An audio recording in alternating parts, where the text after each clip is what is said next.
भैया, अब जब कंस मामा ने रथ भेजा है तो हमें तो मथुरा जाना ही होगा। अगर वो हमसे युद्ध करना ही चाहते हैं तो हमें भी ये युद्ध करने से कोई आपत्ति नहीं। अवश्य, हम युद्ध अवश्य करेंगे। सारा वृंदावन इस बात से दुखी था कि कृष्ण के चले जाने से अब गांव सुनसान हो जाएगा। कौन अब गांव में लीला करेगा? अपनी मधुर बंसी से कौन सबका विचलित मन शांत करेगा? अपने कान्हा को जाता देख सभी दुखी थे, लेकिन कृष्ण की आंखें तो बस एक ही का इंतजार कर रही थी। सभी तो यहाँ हमें विदाई देने आए हैं, लेकिन राधा हमसे मिलने क्यों नहीं आई? क्या उन्हें ज्ञात नहीं कि हम यहाँ से जा रहे हैं? क्या जाने से पहले उन्होंने हमसे मिलना जरूरी नहीं समझा? हम स्वयं ही उनके पास जाएंगे। सबकी नजरों से बचते हुए कृष्ण राधा से मिलने गए। राधे, सभी हमें विदाई देने आए हैं, लेकिन तुम नहीं आई। क्या इसकी वजह जान सकता हूँ मैं? मेरा हृदय उन सब की तरह इतना मजबूत नहीं जो अपने कान्हा को जाते हुए देख पाऊं। भले ही आप हमसे दूर जा रहे हैं, लेकिन मन से आप हमेशा मेरे साथ ही रहेंगे। मैं तो हमेशा ही तुम्हारे साथ हूँ राधे। जाने से पहले मैं आपसे कुछ मांगना चाहती हूँ। क्या आप मेरी इच्छा पूरी करेंगे? मांगो राधे, क्या मांगना चाहती हो? हमें वचन दीजिए कि हमारे हृदय में हमेशा केवल आपका ही वास रहेगा और हमारी मृत्यु से पूर्व हमें आपके दर्शन अवश्य होंगे। हम वचन देते हैं, लेकिन हम भी आपसे एक वचन चाहते हैं। कैसा वचन? हमारे जाने के पश्चात आप हमारे विलाप में एक भी आंसू नहीं बहाएंगी। हम पूरी कोशिश करेंगे। इसके बाद कृष्ण मथुरा नगरी चले गए, जहाँ पहुंचकर उन्होंने कंस के साथ साथ सभी राक्षसों का भी वध किया और साथ ही अपने माता पिता वासुदेव और देवकी को भी मुक्त करवाया। इसके बाद श्री कृष्ण ने द्वारका की ओर प्रस्थान किया, जिस कारणवश उनका नाम द्वारकाधीश भी पड़ा। कुछ साल बाद उनका विवाह रुक्मणी से और सत्यभामा से हो गया। इसके साथ ही श्री कृष्ण की 16,108 रानियां थी, लेकिन उन सब में से रुक्मणी उनकी सबसे प्रिय पत्नी थी। श्री कृष्ण से विवाह हेतु रुक्मणी अपने भाई रुक्मी के विरुद्ध चली गई थी और कृष्ण जी से भागकर शादी कर ली थी और सुखपूर्वक अपनी जिंदगी कृष्ण के साथ बिताने लगी। उधर वृंदावन में राधा का विवाह भी यादव से हो गया।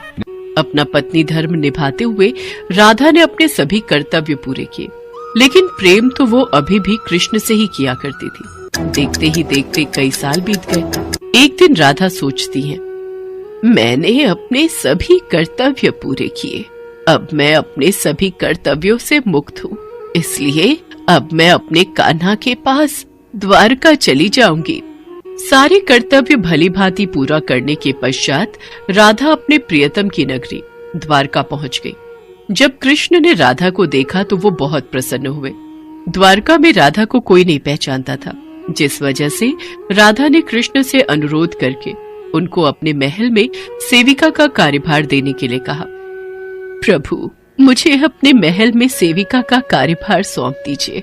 मैं इस महल में रहकर भली भांति यह कार्य कर लूंगी। जैसी आपकी इच्छा। राधा महल में रहकर ही अपना कार्य सही तरीके से करने लगी और मौका मिलते ही कृष्ण को चुपके से देख लिया करती थी। एक दिन अपने महल में सो रहे कृष्ण रात को नींद में कहते हैं, राधे राधे श्री कृष्ण राधे, राधे राधे श्री कृष्ण राधे। उनके मुख से राधा का नाम सुनकर रुक्मणी को बहुत बुरा लगता है। अगले दिन वो कृष्ण से पूछती है, स्वामी, आप कल सारी रात स्वप्न में राधा का ही नाम ले रहे थे, आखिर ऐसी क्या खास बात है उस राधा में? रुक्मणी, तुम एक बार राधा से मिलकर आओ, उनकी खासियत तुम्हें अपने आप पता चल जाएगी। ठीक है, फिर तो हम अभी उनसे मिलकर आते हैं। किंतु वहाँ जाने से पहले उनके लिए कुछ लेती हुई जाना। अवश्य। इसके पश्चात रुक्मणी राधा के लिए गर्म दूध का एक गिलास लेकर जाती है। राधा के महल में पहुंचने पर द्वार पर तेज प्रकाश चेहरे के साथ एक महिला खड़ी होती है। क्या तुम ही राधा हो? नहीं, मैं तो उनकी दासी हूँ। राधा तो 7 द्वार पार अपने कक्ष में आराम फरमा रही होंगी। इसके बाद रुक्मणी वो 7 द्वार पार कर राधा के कक्ष में पहुंच जाती है। अभी इन्हें सोने दीजिए महारानी। राधा कई रातों से श्री कृष्ण के नाम का जप कर रही है और इन्हें बड़ी मुश्किल से अब नींद आई है। श्री कृष्ण ने मुझे राधा से मिलने के लिए भेजा है। इतने में राधा उठकर बैठ जाती है और कहती है, कृष्ण ने मुझसे मिलने के लिए किसी को भेजा है? ये देख रुक्मणी हैरान रह जाती है। केवल श्री कृष्ण का नाम लेने भर से ही आप जाग गई? खैर, उन्होंने आपके लिए यह प्रसाद भेजा है। मेरे लिए प्रसाद? राधा बिना सोचे समझे ही वह गरम गरम दूध पी लेती है। रुक्मणी ये देखकर हैरान रह जाती है। फिर कुछ देर तक राधा से बात करने के बाद रुक्मणी वापस अपने महल में चली जाती है। रात के समय जब रुक्मणी कृष्ण जी के पैर दबा रही होती है तो वो देखती है कि उनके पैरों में छाले पड़े हुए हैं, जिसे देखकर वो हैरान रह जाती है और कृष्ण जी से पूछती है, स्वामी, आपके पाँव में ये छाले कैसे? आप कहाँ पैदल गए थे जो आपके पाँव में छाले पड़ गए? आपने गलती से राधा जी को गर्म दूध पिलाया था, जिसे राधा एक ही बार में पी गई थी, जिससे उनके हृदय में छाले पड़ गए हैं और उनके हृदय में हमेशा मेरे चरण कमल विराजमान रहते हैं, जिस वजह से मेरे पांवों में भी छाले पड़ गए हैं। आज मुझे समझ आया स्वामी कि प्रेम शरीर से नहीं हृदय से होता है, जो हमेशा राधा के हृदय में कृष्ण के चरण रूप में विराजमान रहता है। ऐसे ही कई महीने बीत जाते हैं। अब राधा कृष्ण के साथ पहले की तरह आध्यात्मिक जुड़ाव महसूस नहीं कर पा रही थी, जिससे परेशान होकर राधा सोचती है, कान्हा से मिलने के बाद मुझे वो पहले जैसे प्रेम का आभास क्यों नहीं हो रहा? मुझे वो प्रेम का आभास और जुड़ाव की कमी क्यों लग रही है? कान्हा, जो दूर होकर भी मेरे हृदय के करीब थे, आज वो इतने पास होकर भी मेरे पास क्यों नहीं लग रहे? ना जाने क्यों, पर मुझे उस प्रेम की अनुभूति क्यों नहीं हो रही, जो इतने सालों से मुझे मेरे कान्हा से अब तक जोड़कर रख रही थी। दिन रात इस दुविधा में रहने के बाद राधा ने द्वारका का वो महल छोड़ने का निश्चय किया और वहां से चली गई। और इसकी अनुभूति कृष्ण को भी हो गई और वो उसके पीछे पीछे जंगल की ओर चल दिए। राधे, क्या हुआ राधे? मैं अब इस संसार का भाग नहीं बनना चाहती कान्हा। राधे, पर तुम्हारे बिना मैं क्या करूंगा? अब मैं आपके भीतर विलीन होना चाहती हूँ। मैं तुम्हारी भावनाओं की कदर करता हूँ। बोलो, क्या इच्छा है तुम्हारी? कान्हा, मैं अपने आखिरी पलों में बांसुरी की वही धुन सुनना चाहती हूँ जो तुम सिर्फ मेरे लिए बजाया करते थे। उदास मन और आंखों में आंसू लिए कृष्ण बांसुरी की वही धुन बजाते हैं जिसे राधा सुनना चाहती थी। श्री कृष्ण ने दिन रात बांसुरी बजाई जब तक राधा आध्यात्मिक रूप से कृष्ण में विलीन नहीं हो गई। बांसुरी की धुन सुनते सुनते राधा ने अपने शरीर का त्याग कर दिया और सदा सदा के लिए अपने कान्हा में विलीन हो गई। राधा के शरीर त्यागने के बाद रोते हुए कृष्ण जी ने कहा, राधे, तुम और तुम्हारे प्रेम की याद सदा मेरे दिल में रहेगी। अब जब तुम ही नहीं रही तो इस बांसुरी का मैं क्या करूंगा? हालांकि भगवान कृष्ण जानते थे कि उनका प्रेम अमर है, बावजूद इसके वे राधा की मृत्यु को बर्दाश्त नहीं कर सके। कृष्ण ने प्रेम के प्रतीकात्मक अंत के रूप में आंखों में आंसू और दिल में उदासी के साथ वो बांसुरी तोड़कर फेंक दी और आंखें बंद करके राधा की याद में खो गए।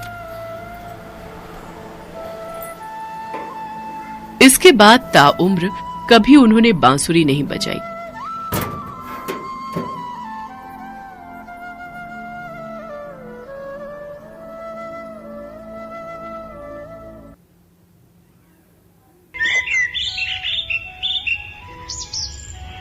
बहुत समय पहले की बात है। उत्तर प्रदेश के मथुरा जिले में राधा रानी के जन्म स्थान बरसाने में एक धनवान सेठ जी रहते थे। सेठ जी के 3 बेटे और 3 बहुएं थी। सेठानी जी का काफी समय पहले देहांत हो चुका था। सेठ जी के पास सुख समृद्धि और धन सब कुछ था, बस सेठ जी के पास एक चीज की कमी थी, उनकी कोई बेटी नहीं थी। एक बार सेठ जी के घर एक संत आए तो सेठ जी ने उन्हें अपना दुख बताया। महात्मा जी, मेरे पास सब कुछ है, बस एक बेटी की कमी है। जीवन में जिस भी चीज का अभाव हो उसका स्थान भगवान के भाव को दे देना चाहिए। बेटी नहीं है तो क्या हुआ, राधा रानी को अपनी बेटी मान लो। इतना कहकर संत ने सेठ जी को राधा रानी की एक तस्वीर दी। सेठ जी ने वो तस्वीर अपने कमरे में टांग ली। अब सेठ जी सोते जागते उस तस्वीर को निहारते, सुबह शाम उससे बातें करते, उन्हें भोग लगाने के बाद ही भोजन करते थे। ऐसे ही कई दिन बीत गए। सेठ जी के जीवन में बेटी का अभाव दूर हो गया था। एक दिन सेठ जी अपनी दुकान पर बैठे थे, तब घर में महिलाओं को चूड़ी पहनाने एक मणिहारिन आई। सेठ जी की तीनों बहुओं ने चूड़ी पहन ली। और घर के भीतर चली गई। तभी मनिहारिन जैसे ही जाने लगी, एक छोटी सी बच्ची ने उसका हाथ पकड़ लिया। ओ मैया, लाओ मुझे भी चूड़ी पहनाओ, मैं तो रही गई। कितनी सुंदर और कितनी प्यारी बच्ची है। क्या नाम है तुम्हारा? मेरा नाम राधा है। लगता है सेठ जी के घर कोई मेहमान आए हैं, उन्हीं की बेटी है। इसे भी चूड़ी पहना देती हूँ।